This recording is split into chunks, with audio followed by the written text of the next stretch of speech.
శ్రీమాత్రే నమః. బ్రహ్మవాక్కు YouTube channel ప్రేక్షకులకు స్వాగతం. త్రిమతాచార్యులలో మొదటివాడైన ఆదిశంకరాచార్యుల గురించి నిన్న చెప్పడం జరిగింది.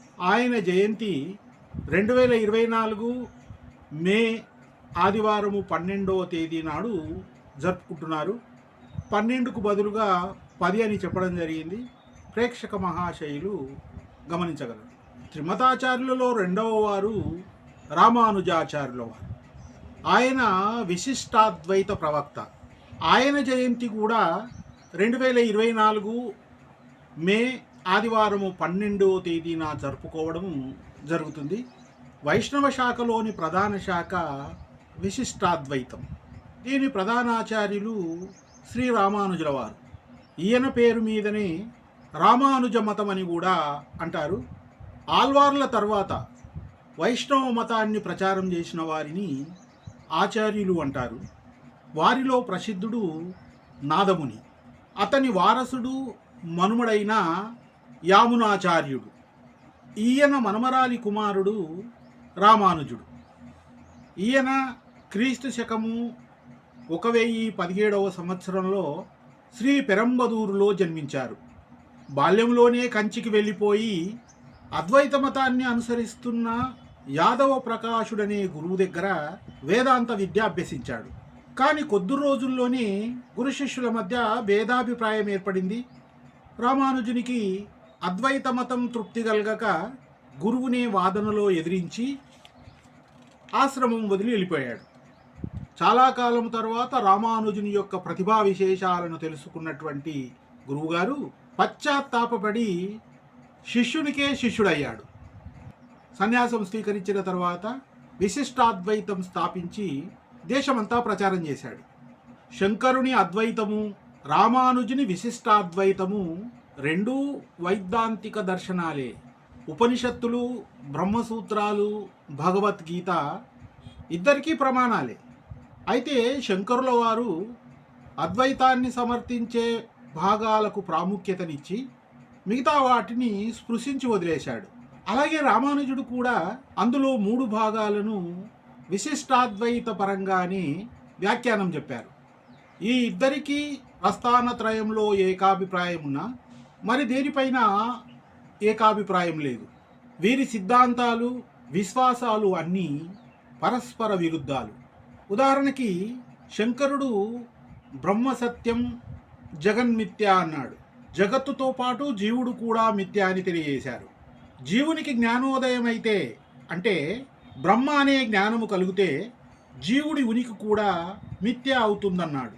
ఈ విషయాన్ని రామానుజుడు తీవ్రంగా విభేదించి బ్రహ్మ సత్యమే, కానీ జగత్తు జీవాత్మ మిథ్య కాదు. బ్రహ్మం, జగత్తు, జీవాత్మ ఈ 3 సత్య పదార్థాలే. జీవాత్మ, పరమాత్మ చిత్స్వరూపాలే అయినా అవి 2 వేరువేరు పదార్థాలు. పరమాత్మ సూర్యుడైతే జీవాత్మ సూర్యకాంతి కిరణాల వంటి వారు అంటారు రామానుజుడు. సూర్యుని కాంతి కిరణాలు వదిలి ఉండలేనట్టే బ్రహ్మాన్ని విడిచి జీవాత్మలు లేవు. పరమాత్మ సర్వస్వతంత్రుడు, జీవాత్మ పరతంత్రుడు. పరమాత్మకు ఆధీనుడని తెలియజేశాడు.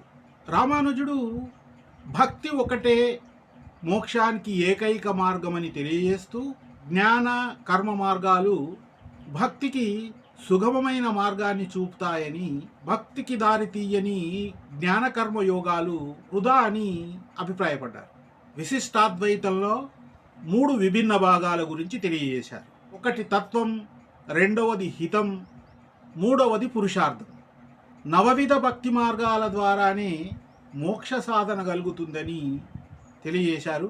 ఈశ్వరుడు దివ్యమంగళ విగ్రహుడని, అలవైకుంఠపుర నగరిలో దివ్య మంటపంలో శేషశాయిపై పవలించి శ్రీదేవి భూదేవి లీలలైన భార్యలతో శంఖ చక్ర పద్మ శారనంద కదారి అయి లోకాలను పాలిస్తూ పరీక్షిస్తూ ఉంటాడని తెలియజేశారు. తనను భక్తితో పూజించినట్లయితే జీవులకు మోక్ష ప్రాప్తి కలిగిస్తాడని, భక్తి 9 విధాలుగా ఉంటుందని తెలియజేశారు. శ్రవణం, కీర్తనం విష్ణోహో, స్మరణం, పాద సంవేశనం, అర్చనం, వందనం, దాస్యం, సఖ్యం, ఆత్మనివేదనం, వీటి ద్వారా భక్తులు మోక్షప్రాప్తి పొందగలరని తెలిపారు. రామానుజుడు 40 సంవత్సరాలు శ్రీరంగంలో రంగనాథ ఆలయానికి అధిపతిగా ఉన్నారు. ఒకసారి భారతదేశం నలుమూలలా తిరిగి వైష్ణవ మత ప్రచారం చేశారు. విశిష్టాద్వైత మతానికి ప్రామాణిక గ్రంథము శ్రీభాష్యం రాశారు. ఇవే కాక వైష్ణవులకు పూజనీయ గ్రంథాలు ఎన్నో రాశారు. చివరి రోజుల్లో కులోత్తుంగ చోళరాజు శైవ మతం స్వీకరించమని ఒత్తిడి చేయగా యాదవ దేశం వెళ్ళి మేల్కోట్ అనే చోట నివాసం ఏర్పాటు చేసుకొని క్రీస్తు శకం 1137లో పరమపదించారు. ఆయనకప్పుడు 120 ఏళ్ల వయస్సు. సంపూర్ణమైన జీవితాన్ని గడిపారు. పుట్టిన ప్రతివారు కోరుకునేదే మోక్షం, సాల్వేషన్. అంటే జనన మరణ నివృత్తి కలిగి శాశ్వతంగా భగవంతుడి దగ్గరనే ఉండిపోవడం. భగవంతుని చేరుకోవడానికి పొందడానికి ఏకైక మార్గము భక్తే అని తెలియజేశారు. రామానుజుడు స్త్రీ, పురుష, పండిత, పామర, కుల, జాతి, వయోభేదం లేకుండా భక్తి మార్గం ఆచరించాలని బోధించాడు. హైదరాబాదులోని శంషాబాదులో ముచ్చింతల్లో రామానుజాచార్యుల వారిని సమతామూర్తిగా ప్రతిష్ఠింపజేశారు శ్రీ చిన్నజీయర్ స్వామివారు.